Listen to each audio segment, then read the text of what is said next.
আসসালামু আলাইকুম ভিউয়ার্স, কেমন আছেন আপনারা সবাই? আশা করি ভালো। চলেন আজকে আমি আপনাদের সাথে গ্রামের বাড়িতে যাচ্ছি এবং আমরা 30-40 জনের ইফতারের আয়োজন করেছি, সেটাই আপনাদের সাথে আজকের ব্লগে শেয়ার করব। আশা করি আপনাদের কাছে ভালো লাগবে।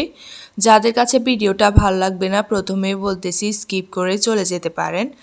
আজকে সকাল থেকে ব্লগটা শুরু করলাম, মানে হচ্ছে 29 রোজা আর কি।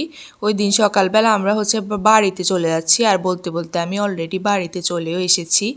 ভাবলাম একটু ঘুরে ঘুরে আপনাদের সাথে শেয়ার করি। যাই হোক, আশা করি আপনাদের কাছে ভালো লাগবে। আজকে বাড়িটা একটু ঘুরে ঘুরে শেয়ার করব। যারা আমার পুরাতন ভিউয়ার্স আছেন তারা জানেন, বাড়ি অলরেডি আমি আরও অনেকবার শেয়ার করেছি। তো যাই হোক, এবার ভাবলাম আসছি বুঝি বাড়িটা শেয়ার করব না, তাই শেয়ার করে দিচ্ছি আর কি। আশা করি আপনাদের কাছে আজকের এই ব্লগটা ভালো লাগবে। কোনো কিছু ভুল ত্রুটি করে থাকলে ক্ষমাসুন্দর দৃষ্টিতে দেখবেন। আপনাদের কাছে অনুরোধ রইল, যারা যারা ভিডিওটা দেখতেছেন একটা করে রিয়েক্ট এবং একটা করে কমেন্ট করে যাবেন। যাই হোক, পুরো বাড়িটা ঘুরে ঘুরে দেখতেছিলাম আর ভালোই লাগতেছিল। আশা করি আপনাদের কাছেও ভালো লাগবে। আমি পুরো বাড়িটা যতটুকু পেরেছি আপনাদের সাথে শেয়ার করেছি। বাড়িটা না, মানে হচ্ছে বাহিরে আশেপাশে উঠান এগুলো আর কি। কারণ বাড়িতে আসলে ভিডিও করা হয়, কারণ আপনাদের সাথে এবার রোজাতে শুধু খাওয়া দাওয়া ছাড়া কিছুই শেয়ার করতে পারি নাই।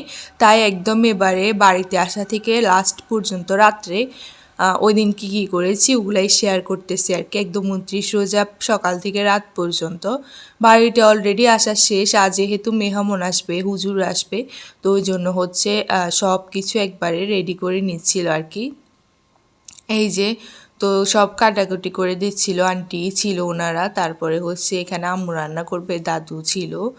যাই হোক, আর গ্রামের বাড়িতে আসলে মাটির চুলায় বেশি রান্না করা হয়, আর মাটির চুলার রান্না কিন্তু আলাদা টেস্ট। যারা খেয়েছেন তারা বলতে পারবেন। এখানে হচ্ছে চাচু বাজার নিয়ে আসছিল, প্লাস হচ্ছে আব্বু নিয়ে আসছিল। আব্বুরগুলো আমি আর ভিডিও করিনি, লাস্টে দিয়ে।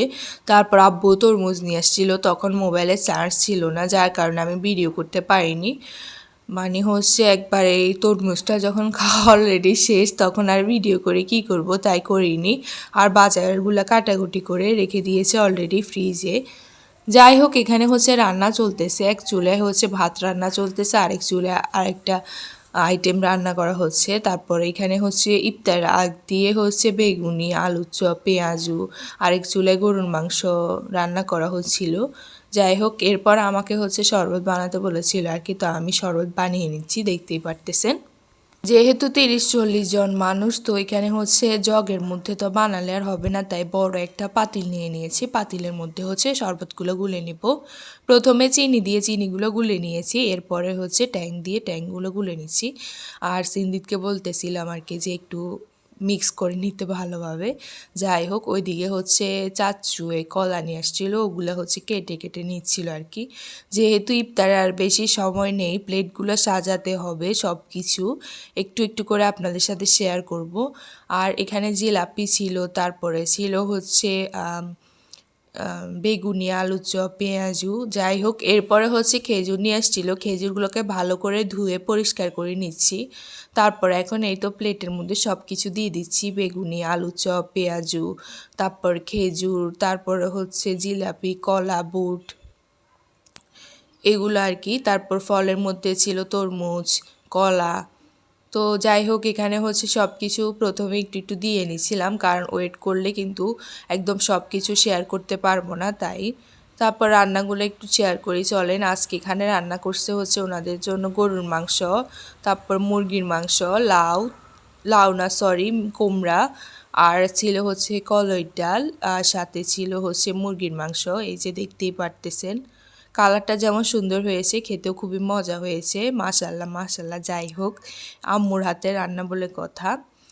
তারপর এখানে এই তো কুমড়া রান্না করেছে, সাথে ছিল হচ্ছে মাছ ভাজি, আর ডেজার্টের মধ্যে ছিল হচ্ছে পায়েস। সব কিছু ভিডিও করে নিলাম, আর ব্লগটা অলরেডি শেষ পর্যায়ে চলে এসেছে। সবাই ভালো থাকবেন, আজকের মতো বিদায় নিচ্ছি, আল্লাহ হাফিজ।